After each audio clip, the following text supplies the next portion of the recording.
Ladies and gentlemen, damas y caballeros, welcome to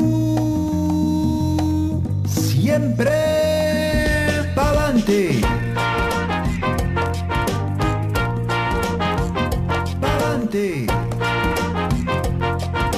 Siempre Pa'lante. Bienvenido mi gente a Siempre Pa'lante, Always Forward, un podcast que se basa en la cultura y se centra en la familia, la superación de la adversidad y el legado. Soy su presentador, Giraldo Luis Alvarez. Gracias por escucharme. En este episodio, escuchará cómo nuestro invitado honra el legado de su padre. Aprendemos cómo el maestro no solo fue uno de los mejores peloteros de su tiempo, sino un humanitario, filósofo y hombre del pueblo. Les presento al autor, periodista, reportero y fundador de la Fundación Martín Diego, Gilberto Diego. Para todas las personas que están escuchando este podcast, cuéntele quién fue Martín Diego.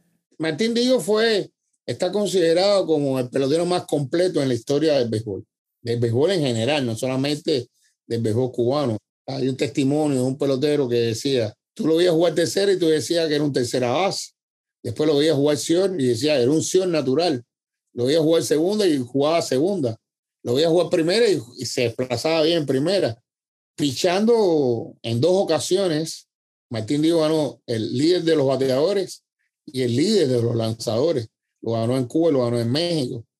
En los jardines, con un brazo potente, podía jugar lo mismo el right field que el center, que el left. Y era un bateador temible. Es decir, él fue el jugador más completo que ha dado la historia del béisbol hasta el momento. Solamente como lanzador lo podía retar Bullet Rogan y Baby Ruth, en el caso de ser lanzador y bateador. Pero estos dos no jugaban todas las posiciones como jugaba Martín Diego. Sin lugar a dudas fue el latino de más fuerza que estuvo en la Liga Negra. Entró al Salón de la Fama, es el segundo latino en entrar al Salón de la Fama. Y ya como la Liga Negra está considerada como grandes ligas, ya no hay las suspicacias que utilizaron algunos escritores de decir que Martín Diego no había sido, sino había sido Juan Marichal.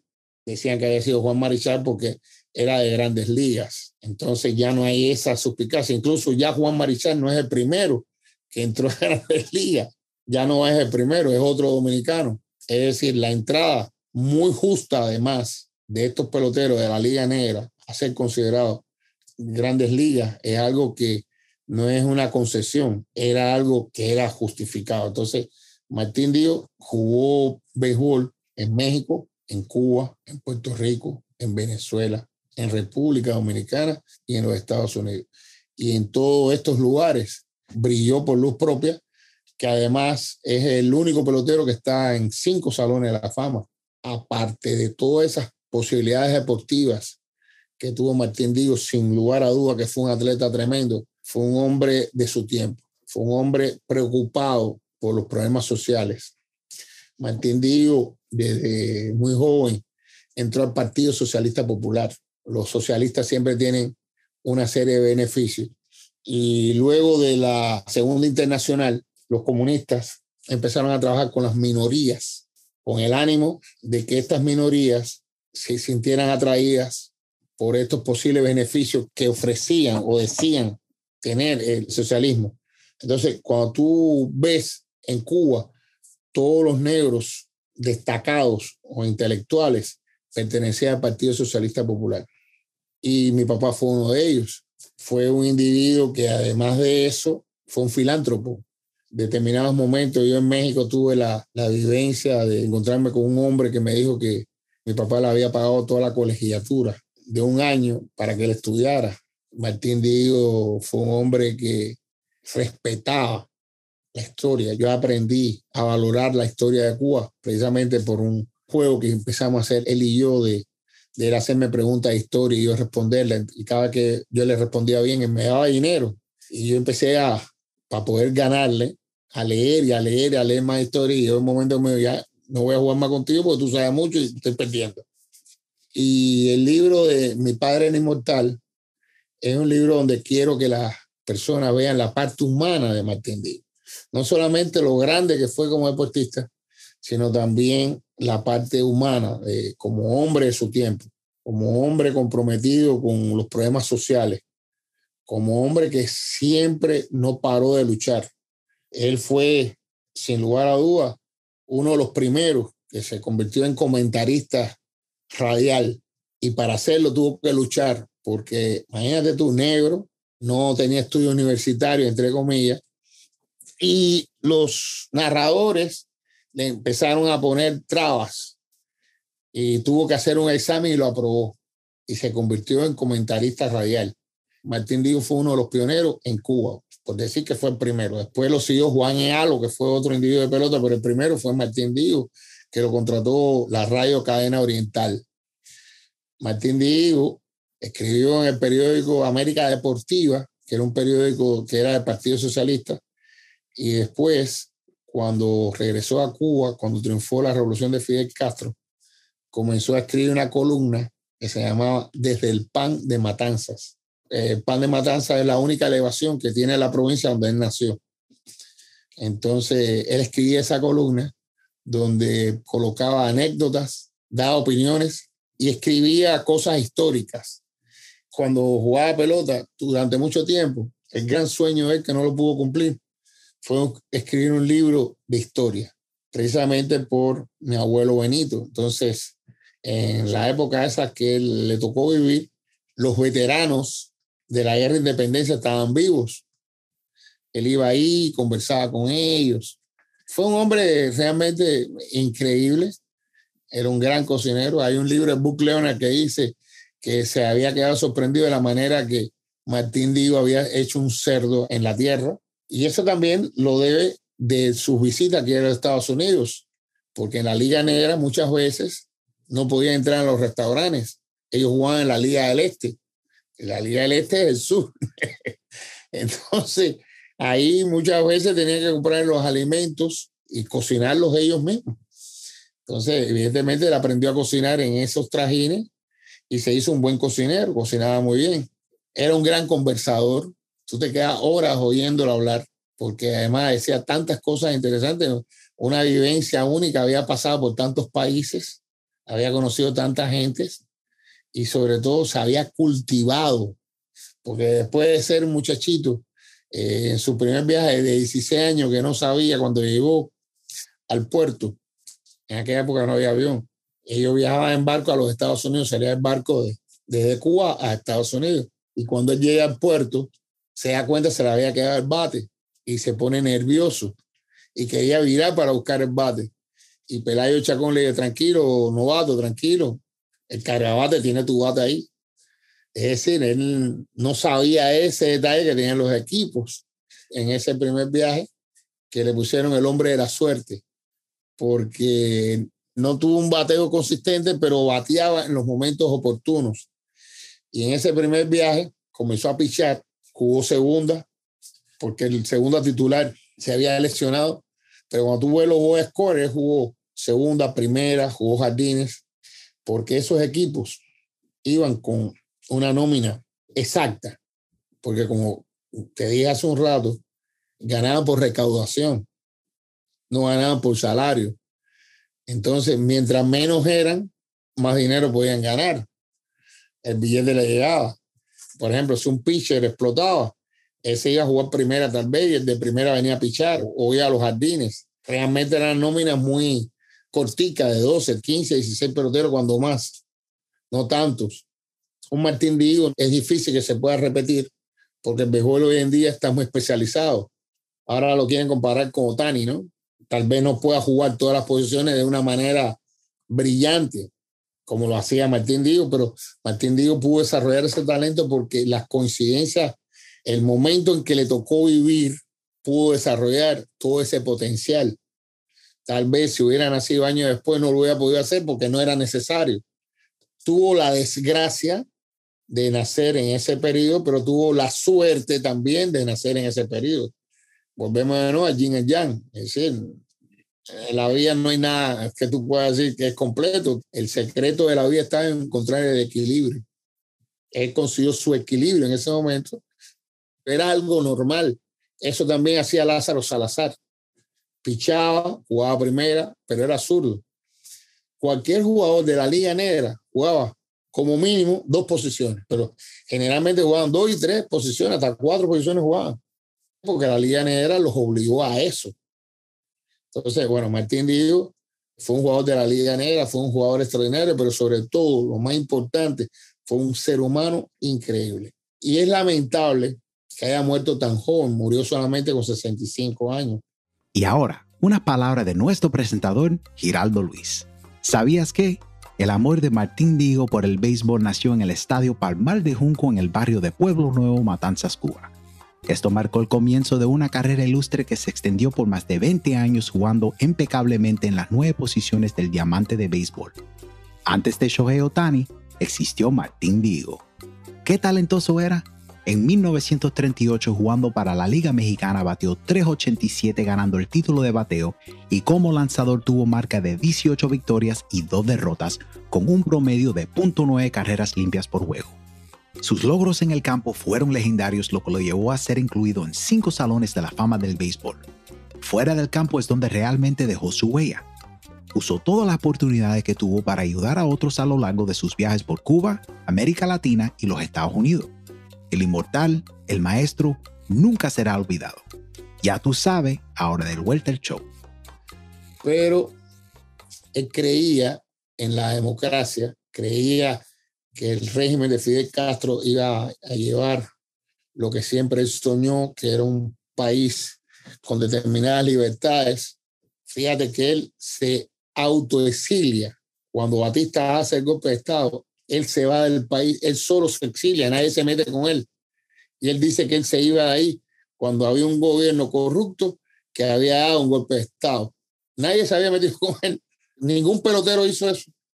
Cuando le quitan en el torneo del año 43 en México, con el Torreón, que hacen una injusticia y le quitan el campeonato de Unión Laguna, que era el manager, él hace un discurso memorable y dijo que él prefería un segundo lugar a un campeonato robado. Prefiero un segundo lugar a un campeonato robado. Y fue contra todo, contra Jorge Pasquel, el presidente de la liga. La lengua no se la aguantaba. Y fue así. Y bueno, llegó a Cuba.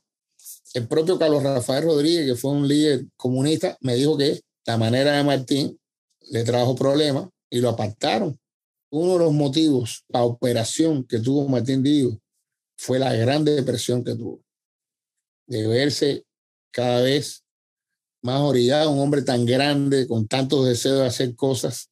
Nunca le dieron equipo nacional, siempre dirigió equipos pequeños, nunca le dieron el valor que tenía que tener aquel hombre, que era una joya, y entonces lo fueron arrinconando, y tuve la foto después, un hombre que tuve testimonio de muchas personas que esperaban que saliera del hotel para verlo vestido, de la elegancia que siempre tuvo Martín Digo. Y estaba con una gorrita, barbudo, no se afeitaba, con una camisa vieja.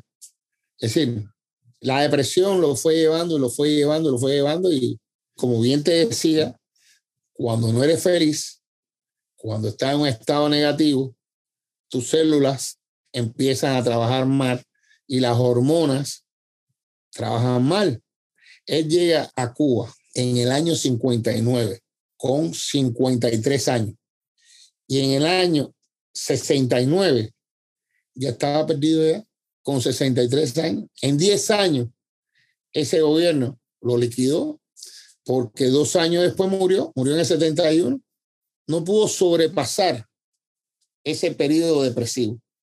Y como era un hombre, tú sabes, desde el principio, pidió regresar a México, porque hay cartas que le envió a Brujo Rosell pidiendo que Pasquel le pagara el pasaje para regresar, para escribir sus memorias, pero uno de los dirigentes deportivos en Cuba, José Llanusa, se lo impidió y él se quedó. Él fue de las personas que apoyó al proceso cuando estaba en México, a Fidel Castro, al Che, al otro, él los apoyó estando en México. El 1 de enero triunfó la Revolución Cubana del 59, Martín Digo llegó el 6 de enero a Cuba. El Brujo Rosell, que fue un gran amigo de él, me dijo, no vayas para allá, esa gente son comunistas, quédate aquí. Y él no hizo caso, fue para Cuba, creyendo de que aquello era una revolución democrática, y después se dio cuenta que no solamente una revolución democrática, sino una revolución excluyente, porque todo aquel que no siguiera las pautas que daba el régimen lo iban separando y fue lo que le hicieron a él. Ese fue Martín Villa. En el 2018, tú tuviste la oportunidad de visitar el Salón de la Fama en Cooperstown con tu familia. Háblame de tu experiencia. ¿Qué te digo? Es algo inenarrable. Yo, gracias a Dani, al amigo Dani, que me hizo una entrevista. Dani que me dio por otro amigo, por Raúl Ramos, que tiene en YouTube la sección de un programa también de béisbol. Dani me pidió hacerme una entrevista que era para la revista del Salón de la Fama. Entonces, cada vez que alguien me pide una entrevista, yo se la doy con mil amores.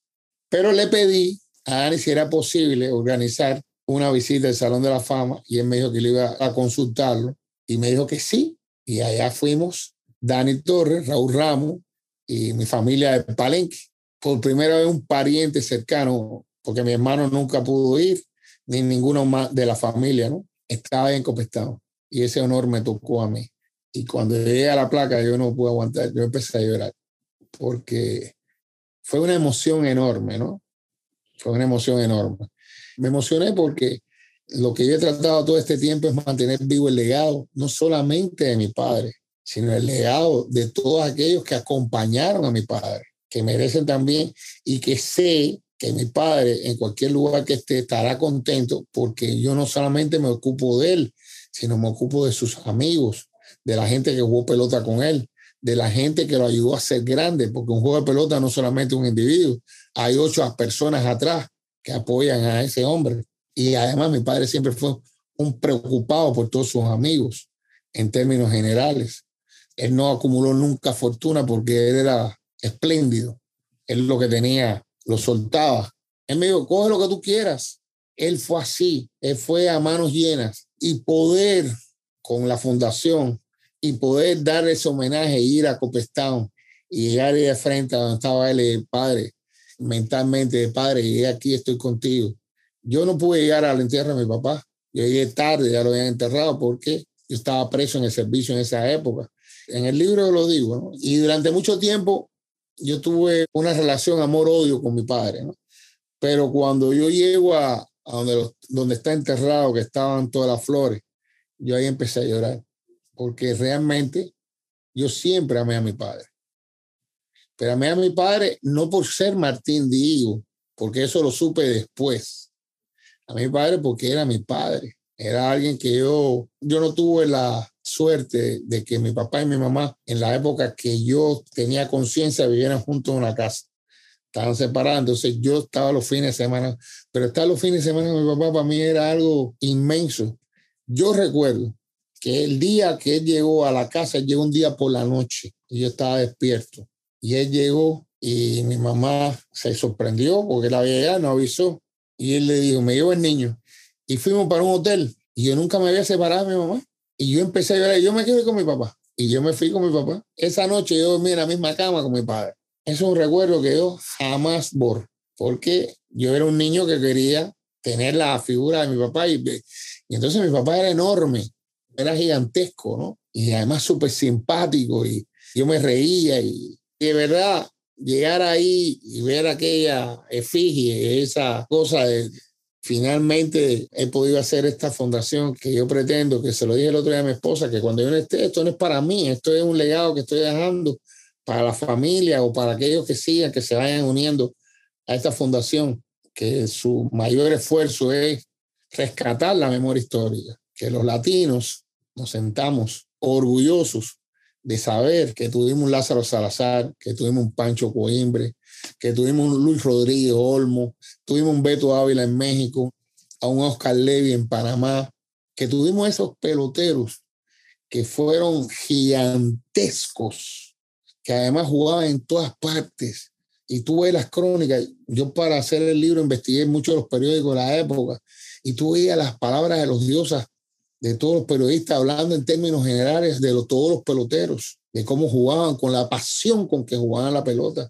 Y eso tenemos que rescatarlo. Y esa es la función de la fundación, que va más allá de mí mismo, porque yo soy un ser finito y yo no lo estoy haciendo para mí, yo lo estoy haciendo para cuando yo no me encuentre entre los vivos, este camino sigue andando solo, ¿te das cuenta? Tenemos que compartir lo poco o lo bueno, porque eso es lo que nos hace humanos. La humanidad está en compartir, no está en quererlo todo para mí, sino que tú también te beneficies y que tengas. Y por eso este es el punto principal de la Fundación Martín Díaz, porque fue un hombre que compartió. Y a mí me enseñaron eso, y eso es lo que cuando llegué ahí le dije mentalmente a mi padre: yo voy a seguir en este camino. No sé si mis hijos pueden hacer eso, pero sé que alguien se va, o muchos se van a unir a esta fundación, que esa es su pretensión, de hacer cosas buenas para la gente buena. Porque, repito, las personas amables siempre son los más felices. Y las personas que compartimos siempre somos los más felices. Entonces, tenemos que ser felices. Gracias, Gilberto, por educarnos sobre tu padre, la fundación y su legado. Para todos mis oyentes, no se olviden dejar sus comentarios acerca del programa. 5 estrellas y un poco de amor ayuda a que el show continúe creciendo. Consulte las notas del programa para obtener más información sobre dónde puede encontrar a Gilberto a través de las redes sociales. La semana que viene tenemos a Chris Torres, fundador de CRT Sports Cards, experto y coleccionista de tarjetas de béisbol. Sintoniza y compártelo con tus amigos. Hasta la próxima. ¡Pa'lante!